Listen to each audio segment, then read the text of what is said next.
ನಮಸ್ತೆ ಎಲ್ಲರಿಗೂ. ಇವತ್ತಿನ ರೆಸಿಪಿಯಲ್ಲಿ ನಾನು ಕ್ಯಾರೆಟ್ ಹಲ್ವಾವನ್ನು ಮಾಡ್ತಾಯಿದ್ದೀನಿ. ತುಂಬ ಈಸಿಯಾಗಿ, ತುಂಬ ಸಿಂಪಲ್ಲಾಗಿ ಮತ್ತು ಒಂದು ಅರ್ಧ ಗಂಟೆಯಲ್ಲಿ ನಾವು ಇದನ್ನು ಪ್ರಿಪ್ರೇಷನ್ ಮಾಡ್ಕೋಬೋದು. ತುಂಬಾ ರುಚಿ ಇರುತ್ತೆ. ಮತ್ತು ನಾವು ರಾಗಿ ಹಲ್ವಾವನ್ನು ಮಾಡ್ತೀವಲ್ಲ, ಆ ರೀತಿಯೇ ಇದು. ನಾವು ಕ್ಯಾರೆಟ್ನ ನಾವು ತುರ್ಕೊಂಡು ಹಾಲು ತಕ್ಕೊಂಡು ಮಾಡೋದು. ಮಕ್ಳಿಗೆ ಒಂದೇ ಥರ ಸ್ವೀಟ್ ಕೊಟ್ಟು ಬೇಜಾರಾಗಿರುತ್ತಲ್ಲ, ಈ ಥರ ವೆರೈಟಿ ಮಾಡಿಕೊಟ್ರೆ ಅವರು ಇಷ್ಟಪಟ್ಟು ತಿಂತಾರೆ. ಯಾವ ರೀತಿ ಮಾಡೋದು ಅಂತ ನೋಡ್ಕೊಳ್ಳೋಣ. ನಾನು ಕ್ಯಾರೆಟ್ ತೊಗೊಂಡಿದ್ದೀನಿ. ಒಂದು 5 ಇಲ್ಲ 6 ಇರುತ್ತೆ ಇದು. ಅದನ್ನು ಕ್ಲೀನಾಗಿ ತೊಳ್ಕೊಂಡು ಹೆಚ್ಕೊಂಡಿದ್ದೀನಿ. ಈಗ ಒಂದು ಮಿಕ್ಸಿ ಜಾರಿಗೆ ಸೇರಿಸ್ಕೊತಾ ಇದ್ದೀನಿ. ಇದನ್ನು ನೀರು ಹಾಕ್ಕೊಂಡು ನುಣ್ಣಗೆ ರುಬ್ಕೋಬೇಕಾಗುತ್ತೆ. ನೋಡಿ ರುಬ್ಕೊಂಡಿದ್ದೀನಿ. ಈಗ ಇದನ್ನು ಸೋಸ್ಕೋಬೇಕು ಜಾಲರಿ ಮುಖಾಂತರ. ನೋಡಿ ನಾನು ಸೋಸ್ಕೊತಾ ಇದ್ದೀನಿ. ಇದು ಒಂದೇ ಸರಿ ಎಲ್ಲ ಜ್ಯೂಸು ಬರಲ್ಲ. ನಾನು ಇನ್ನೊಂದು ಸರಿನ ಮಿಕ್ಸಿ ಮಾಡ್ಕೊತೀನಿ. ನೋಡಿ ಹೀಗೆ ಪ್ರೆಸ್ ಮಾಡೆಲ್ಲ ತೆಗ್ದಿದ್ದೀನಿ. ಇಷ್ಟೇ ಇದರಲ್ಲಿ ಬರೋದು. ಇನ್ನೊಂದು ಸರಿ ನಾನು ಮಿಕ್ಸಿ ಜಾರಿಗೆ ಹಾಕ್ಕೊಂಡು ನುಣ್ಣಗೆ ಮತ್ತೆ ರುಬ್ಕೊತೀನಿ.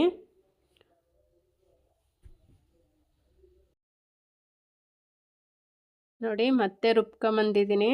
ಮತ್ತೆ ಈಗ ಸೇರಿಸಿ ಸೋಸ್ಕೊತಾ ಇದ್ದೀನಿ. ಚೆನ್ನಾಗಿ ಹಿಂಡಿ ರಸ ತಕ್ಕೋಬೇಕು, ಇಲ್ಲಾಂದರೆ ವೇಸ್ಟ್ ಆಗುತ್ತೆ. ನೋಡಿ ಚೆನ್ನಾಗಿ ಹಿಂಡಿ ತಕ್ಕೊಂಡಿದ್ದೀನಿ. ಇನ್ನು ಇದರಲ್ಲಿ ಏನೂ ಇಲ್ಲ. ಏನಕ್ಕಾದರೂ ಬೇರೆ ನೀವು ಏನಕ್ಕಾದರೂ ಬಳಸ್ಕೊಳ್ಬೇಕಾದ್ರೆ ನೋಡಿ. ಈಗ ಒಂದು ಮೆಜರ್ಮೆಂಟಿಗೆ ಎಷ್ಟು ಶುಗರ್ ಎಲ್ಲ ಹಾಕೋದಕ್ಕೆ 1 ಕಪ್ ಹಾಕಿದ್ದೀನಿ. ಇದು 2ನೇ ಕಪ್ಪು ಅಳತೆ ಮಾಡ್ಕೊತಾ ಇದ್ದೀನಿ. 3ನೇ ಕಪ್ಪು ಕರೆಕ್ಟಾಗಿ 4 ಕಪ್ ಬಂದಿದೆ. 4 ಕಪ್ಪಿಗೆ 1 ಕಪ್ಪು ಕಾರ್ನ್ಫ್ಲೋರು ಹಾಕ್ಕೊತಾ ಇದ್ದೀನಿ. ಚೆನ್ನಾಗಿ ಗಂಟಿಲ್ದಲೇ ಮಿಕ್ಸ್ ಮಾಡ್ಕೋಬೇಕು ಸ್ಟವ್ ಮೇಲೆ ಇಡೋಕ್ಕಿಂತ ಮೊದಲು. ಇವಾಗ ಸಕ್ಕರೆ ತೊಗೊಂಡಿದ್ದೀನಿ. ಕಾರ್ನ್ಫ್ಲೋರ್ ಯಾವ ಬಟ್ಲಲ್ಲಿ ತೊಗೊಂಡಿದ್ದೀನೋ ಅದೇ ಬಟ್ಲಲ್ಲಿ ತೊಗೊಂಡು ಈಗ ಮಿಕ್ಸ್ ಮಾಡ್ಕೊತಾ ಇದ್ದೀನಿ. ಶುಗರ್ ಜಾಸ್ತಿ ತಿನ್ನೋರಂದರೆ ಇನ್ನೂ ಸ್ವಲ್ಪ ಹಾಕ್ಕೋಬೋದು. ನಾನು 1 ಕಪ್ ಹಾಕ್ಕೊಂಡಿದ್ದೀನಿ. ನೋಡಿ ಫಸ್ಟ್ ಚೆನ್ನಾಗಿ ಗಂಟಿಲ್ದಲೇ ಮಿಕ್ಸ್ ಮಾಡ್ಕೊಂಡಿದ್ದೀನಿ. ಈಗ ಸ್ಟವ್ ಮೇಲೆ ಲೋ ಫ್ಲೇಮಲ್ಲಿ ಚೆನ್ನಾಗಿ ಮಿಕ್ಸ್ ಮಾಡ್ಕೊತಾ ಇದ್ದೀನಿ. ತಳ ಒತ್ತ ಚಾನ್ಸ್ ಇರುತ್ತೆ. ನಿಧಾನಕ್ಕೆ ಟರ್ನ್ ಮಾಡ್ಕೊತಾ ಇರಬೇಕಾಗುತ್ತೆ.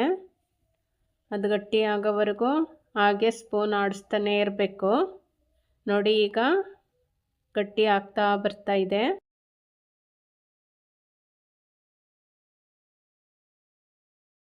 ನೋಡಿ ಚೆನ್ನಾಗಿ ಗೂರಾಡ್ಕೊತಾ ಇರಬೇಕು, ಇಲ್ಲಾಂದರೆ ಗಂಟಾಗ್ಬಿಡುತ್ತೆ.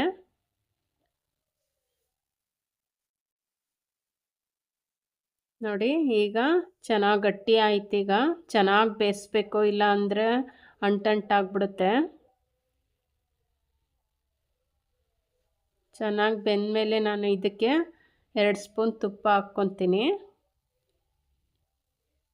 ನೋಡಿ ಈಗ 1 ಸ್ಪೂನ್ ಹಾಕ್ಕೊತೀನಿ. ಇನ್ನೊಂದು ಸ್ಪೂನ್ ಆಮೇಲೆ ಹಾಕ್ಕೊತೀನಿ.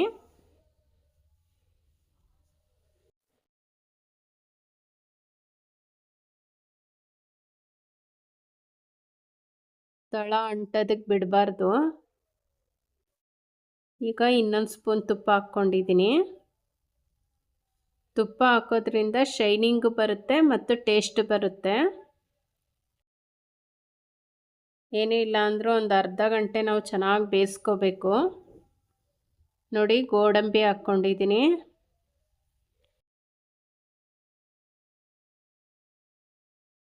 ಚೆನ್ನಾಗಿ ಮಿಕ್ಸ್ ಮಾಡ್ತಾ ಇದ್ದೀನಿ. ಬೇಕಿದ್ದರೆ ಕರಿ ಎಳ್ಳು ಬಿಳಿ ಎಳ್ಳು ಹಾಕ್ಕೋಬೋದು.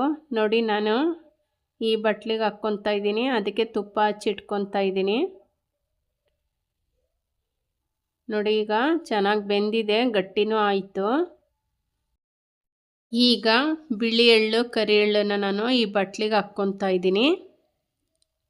ಉಳಿದಿತ್ತು ಎಳ್ಳು ಇದಕ್ಕೆ ಸೇರಿಸ್ಕೊತಾ ಇದ್ದೀನಿ. ಈಗ ನೋಡಿ ಇದಾಗಿದೆ. ಈಗ ಗಟ್ಟಿ ಬಂದಿದೆಯಲ್ಲ, ಈಗ ಬಟ್ಲಿಗೆ ಹಾಕ್ಕೊತಾ ಇದ್ದೀನಿ.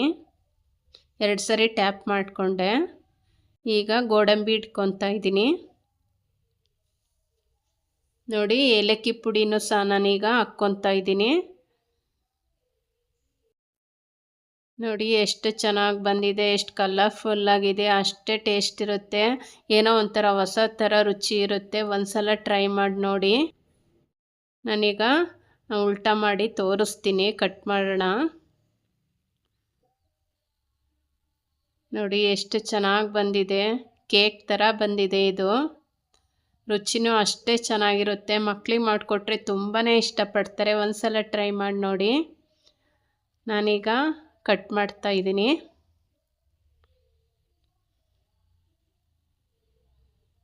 ನೋಡಿ ಒಂದು ಪೀಸ್ ತೆಗ್ದು ತೋರಿಸ್ತೀನಿ. ಎಷ್ಟು ಸಾಫ್ಟಾಗಿ ಬಂದಿತ್ತು, ಅಷ್ಟೇ ರುಚಿ ಇತ್ತು. ಒಂದ್ಸಲ ಟ್ರೈ ಮಾಡಿ ನೋಡಿ. ನೋಡಿ ಎಷ್ಟು ಚೆನ್ನಾಗಿ ಕಾಣ್ತಾ ಇದೆ. 6 ಕ್ಯಾರೆಟಿಂದ ಮಾಡಿರೋದಿದು. ಯಾವಾಗಲೂ ಒಂದೇ ಥರ ನಾವು ಕ್ಯಾರೆಟ್ ಹಲ್ವ ತಿಂತಾ ಇರ್ತೀವಲ್ಲ, ಈ ಥರ ಒಂದು ಸಲ ಮಾಡಿದ್ರೆ ಮಕ್ಕಳಿಗೂ ಖುಷಿ ಆಗುತ್ತೆ, ನೋಡೋಕ್ಕೂ ಚೆನ್ನಾಗಿರುತ್ತೆ. ನೋಡಿ ಎಷ್ಟು ಚೆನ್ನಾಗಿ ಕಾಣುತ್ತೆ, ಕಲರ್ಫುಲ್ಲಾಗಿದೆ, ತುಂಬಾ ರುಚಿ ಇತ್ತು. ನನ್ನ ವಿಡಿಯೋ ಇಷ್ಟ ಆದರೆ ಲೈಕ್ ಮಾಡಿ, ಶೇರ್ ಮಾಡಿ, ಕಮೆಂಟ್ ಮಾಡಿ. Thank you.